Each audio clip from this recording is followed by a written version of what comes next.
अपने कामों के द्वारा जानी जाती हैं। टेलीविजन पर एक जाना माना चेहरा मीनाक्षी लेखी इस वक्त हमारे साथ मौजूद हैं। बहुत स्वागत ma'am. Thank you very much. आपने शुरुआत में ऐसे करूं कि बॉटनी से आपने वो किया और उसके बाद आप लॉ LLB किया, वकालत की, उसके बाद पॉलिटिक्स में आप आई हैं। तो ये ट्रांसफॉर्मेशन, ये रास्ता किस तरह का रहा और आज कैसा पाते हैं अपने? मेरे को लगता है कि हम जिंदगी भर कुछ ना कुछ सीखते रहते हैं और विचार भी बदलते रहते हैं और वही एवोल्यूशन का हिस्सा है। तो जैसी जैसी सर्कमस्टांसेस, जो जो परिस्थितियां हैं, उसके हिसाब से आप कुछ निर्णय लेते हैं और वो निर्णय अगर आप मेहनती और काम करने वाले लोगों में है तो वो सही ही साबित होते हैं। तो जो भी रास्ता रहा, बहुत मैं ना मुश्किल कहूंगी ना आसान कहूंगी, वो रास्ता रहा जो मैंने चुना और खुशी है कि रास्ता चुना और उस पे जो करना चाहा वो किया भी। सोशली भी आप काफी इन्वॉल्व रही हैं, वकालत करते करते भी आपके जो तमाम चीजों को, आपने केसेस को उठाया है, महिलाओं के लिए बात हो, एसिड अटैक्स पर उनकी विक्टिम्स की बात हो, इन तमाम बिलों की बात हो, पॉलिटिक्स में आना और उसके बाद अब एक प्रवक्ता के तौर पर, एक सांसद के तौर पर, ये जगलिंग कैसी रहती है और कैसे मैनेज करते हैं? देखिए, सांसद होने के बाद वकालत तो बंद है, वो तो मुमकिन नहीं है। और अगर आप लोकसभा से चुनकर आए हुए प्रतिनिधि हैं और अपनी ही लोकसभा क्षेत्र में रहते हैं तो बिल्कुल मुमकिन नहीं है, क्योंकि लोगों को ये महसूस नहीं होता कि कौन काउंसिलर है, कौन MLA है, कौन MP है और कार्यभार उनके लिए सब बराबर है और उनकी जो भी मुश्किल है उसको आपको सुनना भी है और हल भी करना है और जितनी आपकी कोशिश हो सके उसका सोल्यूशन भी निकालना है। तो सरकारी डिपार्टमेंट्स, चाहे आपकी सरकार के हो, चाहे केंद्र सरकार के हो, चाहे कॉर्पोरेशन के हो, चाहे किसी भी और मंत्रालय के हो, आपको सबसे डील करना है, क्योंकि आपको जिन्होंने चुना है उनकी कुछ समस्याएं हैं और जिस भी जगह से है आपको उन्हें आप एक माध्यम है केवल उस पुकार का, और वो पुकार आवाज बने और उसका कुछ ना कुछ समाधान निकले, इसकी कोशिश रहती है। आपके कामों की बात मैं करूंगा, लेकिन एक सवाल यही है राजनीतिक तौर पर कि आप जब चुनी तो बड़े रिकॉर्ड मार्जिन से आप जीती हैं, उसके साथ साथ यहाँ पर दिल्ली में आम आदमी पार्टी की सरकार है, एक बड़ी VIP कॉन्स्टिट्यूंसी से, इसमें काम करना बाकी कॉन्स्टिट्यूंसी से या तमाम बाकी सांसद होते हैं उनसे थोड़ा सा अलग पाती हैं आप? मुझे लगता है कि दिल्ली में काम करना किसी के लिए भी मुश्किल होगा, क्योंकि जिस तरीके से 15 सालों में दिल्ली की बदहाली हुई है, बजट्स में कटौती, राजनीतिकरण करते हुए तमाम कॉरपोरेशंस का बंटना, उसके बाद लोगों की सुनवाई नहीं होना, सारे मुसीबत के काम एक तरफ छोड़ देना और जो पैसे वाली चीजें हैं वो अपने हाथ में रखना। तो एक बड़ा छोटा सा मैं आपको उदाहरण देना चाहती हूँ। कुछ लोग मुझे कह रहे थे कि आज से 15 साल पहले या 17 साल पहले ये सड़क बनी थी और वो सड़क मल्होत्रा जी ने बनवाई थी। अच्छा। तो मल्होत्रा जी कब थे सांसद और कब रहे MLA? उसके बाद से अब तक वो सड़क का काम नहीं हुआ और उसका कारण ये रहा कि उस समय सड़कों का बजट कुछ और था। आज म्युनिसिपल कॉर्पोरेशन का सड़कों का बजट 70-80 करोड़ है और PWD की सड़कों का बजट जो है वो 5,500 करोड़ है। तो जो 5,500 करोड़ वाली सड़कें, मेरे को तो उनकी हालत भी साफ नहीं दिखाई दे रही और कुछ ठीक हो रहा है ऐसा नहीं दिखाई दे रहा।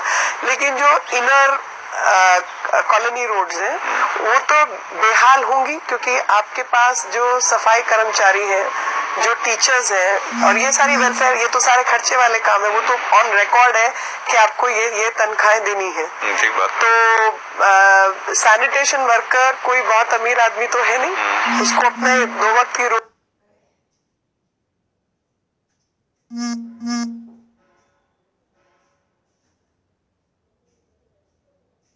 रोजी चलानी है, रोटी रोजी कमानी है और बच्चों को पढ़ाना है। ठीक बात। हाँ। तो सैनिटेशन वर्कर की तनख्वाह देने की क्षमता ना हो कॉर्पोरेशन के पास अपने टीचर्स की तनख्वाह, डॉक्टर्स की तनख्वाह देने की क्षमता ना हो और उसका काम सबसे गरीब तबके के बच्चे म्युनिसिपल कॉर्पोरेशन के स्कूल में पहुंचते हैं और उन बच्चों को मिड डे मील से लेकर यूनिफॉर्म, किताब, टीचर सब कुछ आपको उपलब्ध कराना है और स्वच्छ शौचालय आपकी जिम्मेवारी है। पानी किसी और के पास है, सुएज दिल्ली सरकार के पास है, पानी उनके पास है, लेकिन स्टॉर्म वाटर पाइप आपके पास है। स्टॉर्म वाटर ड्रेन जो है या बारिश के पानी वाले जो नाले हैं, मुझे एक ऐसा नाला बता दीजिए जो जाके बड़े नाले में, जो गंदा नाला है उसमें या सीवेज में ना गिरता हो, और वो पीडब्ल्यूडी के पास है। तो अगर वहाँ पे डिसिल्टिंग नहीं होगी, नाली यहाँ की ओवरफ्लो करेगी।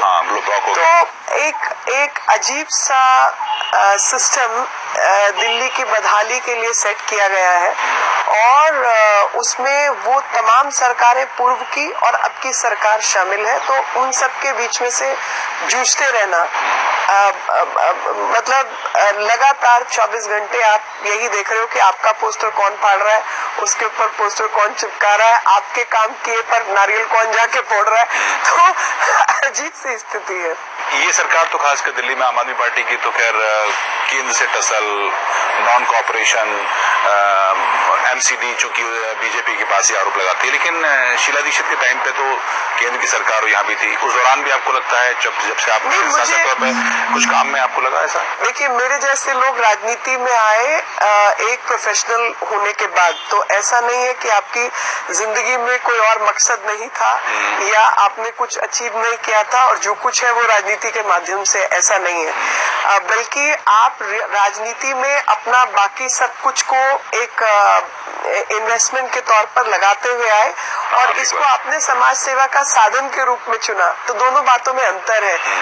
कुछ लोग राजनीति को व्यवसाय के रूप में चुनते हैं, कुछ लोग राजनीति को समाज सेवा के साधन के रूप में चुनते हैं। अगर आप समाज सेवा के साधन के रूप में चुनते हैं तो आपको जाहिर तौर पे बदहाली देखकर खुशी तो नहीं मिल सकती, क्योंकि आपने प्रण लिया है अपने मन में जनता की सेवा करने का और सही काम करने का। तो आपको तकलीफ भी होगी, इसलिए नहीं कि मेरे घर में पानी नहीं है, बल्कि इसलिए कि जो झोपड़ी में रह रहा है उसके यहाँ भी पानी नहीं है और उसके घर के बाहर जो नाली बह रही है उससे उसका बच्चा बीमार हो रहा है। तो टैंकर माफिया चल रहा है। जो होने वाले जो गवर्नेंस के काम है उन पर कोई विचार नहीं किया गया। एज एन एमपी आपने जब दिल्ली में सरकार कोई नहीं थी तो बहस किया, बजट में बढ़ोतरी करवाई, कोई 1200-1300 crore over and above budget लाके दिया केंद्र सरकार से ड्रेनेज के लिए और बिजली के लिए। क्योंकि आपको याद होगा कि 2014 की जो गर्मियों का मौसम था उसमें लगातार ट्रांसफार्मर्स वगैरह ट्रिप कर रहे थे, क्योंकि उसका प्रावधान ही नहीं किया गया था। उससे पूर्व की दिल्ली सरकार जो आम आदमी पार्टी की थी तो उसका कोई प्रावधान नहीं था और लगातार शॉर्टेज थी। मतलब बिजली काफी मात्रा में थी लेकिन वो बिजली घरों तक नहीं पहुंच पा रही थी क्योंकि ट्रांसफार्मर ट्रिप कर रहे थे। तो मांग करके हम पैसा लेके आए दिल्ली सरकार के लिए। दिल्ली में दूसरी सरकार चुन के आई, लेकिन वो पैसा मैं ला के दे सकती हूँ, खर्च करने का काम तो आप ही का है। तो आपने क्या योजना बनाई उन सब चीजों को ठीक करने की? आपने क्या योजना बनाई दिल्ली के जो ड्रेनेज सिस्टम है उसको सही करने की, पानी की व्यवस्था? वो तो आप काम करेंगे ना। वो ऑड इवन के ऊपर 20 करोड़ की एडवर्टाइजिंग खत्म कर गए। 3.5 करोड़ अपनी पार्टी के वर्कर्स को मार्शल अपॉइंट कर करके जो कोनों पे खड़ा किया, 3.5 करोड़ उनको तनख्वाहों के रूप में दे दिया। 12.5 करोड़ बसेस जो हायर की थी स्कूल से उनको दे दिया गया। तो ये तो आपके बजटरी माहौल है। लेकिन जो सड़क बननी थी कॉलोनी की, उसके लिए आप एमसीडी को पैसा नहीं दे रहे ताकि वो सड़क बन सके, ना आप जल बोर्ड का पाइप डलवा रहे ताकि लोगों के यहाँ पे जो पानी और सीवेज की समस्या है वो सुधर सके। ये हाल है दिल्ली का। आपने जितना काम किया है, आपने गांव अडॉप्ट किया, जैसे वहां पर जो काम किया है, फुट ओवर ब्रिज बनवाने की बात है, एनडीएमसी में आकर आपने तकरीबन 8,000 वर्कर्स को जो आपने रेगुलाइज कराया था, उसका रिस्पांस कैसा रहा और उसके चलते क्या कुछ फायदा? देखिए, उसमें भी रेगुलराइज जैसे मैंने कराया, तो जो ब्यूरोक्रेसी है वो अभी भी किनके इशारों पर चल रही है मुझे नहीं मालूम, लेकिन लेकिन हाँ ये तय जरूर है कि 8,000 रेगुलराइजेशन का जो ऑर्डर हुआ उसका श्रेय हमें ना मिले, उसकी तैयारी में जरूर बैठे, उसको वापस एक कमेटी के आगे लगा दिया और वही कमेटी के लोग जो कि पहले भी उस काउंसिल में शामिल थे, सिर्फ एक आम आदमी पार्टी का व्यक्ति उसमें बढ़ा दिया। तो ये जो राजनीति लगातार ब्यूरोक्रेट्स प्रेशर में आके उल्टी सीधी हरकतें कर रहे हैं वो भी दिखाई दे रहा है, और दिल्ली को बाकायदा कलकत्ता बनाने की तैयारी है वो भी दिखाई दे रहा है। किस तरह से? वही कि एनक्रोचमेंट पब्लिक लैंड के ऊपर। अच्छा, पब्लिक लैंड तो मतलब एक बड़ी छोटी सी आपको बात बताना चाहती हूँ, और ये मैं एक संदेश के माध्यम में, क्योंकि मौका मिला बड़े दिनों बाद अपनी बात मन की कहने का, तो मुझे लगा वो बात कह देनी चाहिए। गांव देहात की जमीन सरकार ने 1950, 1960, 62 में अक्वायर की मामूली दामों पर, मगर की देहात ने अपनी जमीन खोई और वो अपनी ही जमीन पर कंस्ट्रक्ट नहीं कर सकते, बना नहीं सकते। ठीक है, जो जमीन सरकार ने अक्वायर की वो जमीन सरकार के पास पड़ी है, उस पर कोई व्यक्ति बाहर से आकर झुग्गी झोपड़ी डाल लेता है, उसको रिहेबिलिटेट करना सरकार का काम है, लेकिन जिस गांव वाले की जमीन आपने 10 रुपए एकड़ ली थी उसकी देखभाल करना आपका काम नहीं है। ये हो रहा है, ये देश का कानून ऐसे चल रहा है कि कोई आकर जबरन कब्जा करेगा अपने प्रदेश, किसी और प्रदेश का, उसको तो आप मुआवजा देंगे और रिहेबिलिटेट करेंगे, लेकिन जो उसी प्रदेश का जिसके बाप दादा वही रहते थे उसका घर आज स्लम बन गया, तो जो अर्बन विलेजेस की हालत है वो स्लम्स वाली हालत है।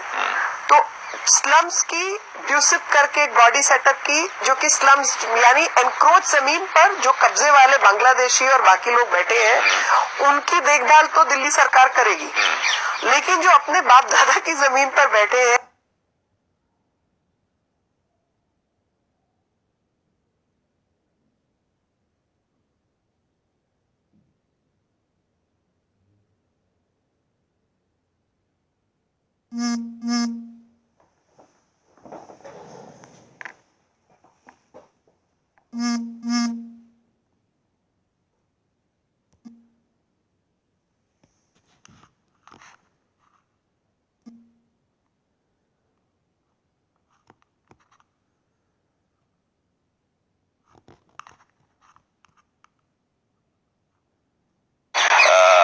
इसकी वजह से ज्यादा और भी प्रॉब्लम होती है, और ये फिर पॉलिटिक्स कहेगा कि आप फुटपाथ पे आके झोपड़ी बना लो और आपका रहने का अधिकार हो गया, क्योंकि चलने का अधिकार भी उतना ही महत्वपूर्ण है। ये नहीं देश का कानून हो सकता। तो यहाँ तो झुग्गियां बसाने के कुछ पैसे एमएलए लेते हैं और उसके बाद वो वोट बैंक बनता है।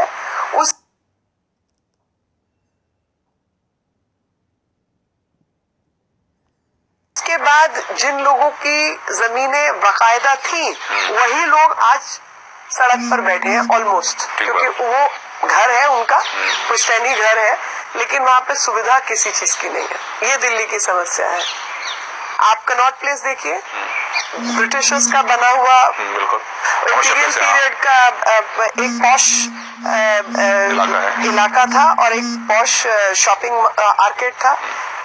आज उस शॉपिंग आर्केड के अंदर जितना नॉन हॉकर जोन है, जहाँ पे हॉकिंग हो नहीं सकती, वेंडर्स बैठ नहीं सकते, वहाँ पे वेंडर्स बिठाए गए हैं। गोल मार्केट का इलाका जहाँ हम बैठे हैं, इसके 5 या 10 मिनट की पैदल के रास्ते पर फुटपाथ के ऊपर पिछले 2 महीने 3 महीने के अंदर लोग आके बैठे। लोधी कॉलोनी के अंदर एनक्रोचमेंट है फुटपाथ के ऊपर, अभी पिछले 3 महीने 2 महीने के अंदर। और मैं तो यहाँ पली बड़ी हूँ, तो मुझे एक एक चीज याद है और मुझे मालूम है कि यहाँ पर कहाँ पे क्या टी स्टॉल होती थी या नहीं होती थी और कितनी लगी है, ये भी पता है। तो ये एनक्रोचमेंट एक सिस्टमिक तरीके से कराया जा रहा है। आपको एक और चीज बताती हूँ, कनॉट प्लेस के अंदर टैक्टाइल पाथ है, मतलब जो ब्लाइंड लोग हैं उनके चलने के लिए एक पाथवे कॉमनवेल्थ के दौरान एक्सेस, वो बनाया गया। मुझे नहीं मालूम कितना पैसा खर्च किया, मगर जाहिर तौर पे 40 करोड़ का काम 400 करोड़ में हुआ होगा, वो अलग विषय है, लेकिन वो पैसा खर्च करके काम हुआ।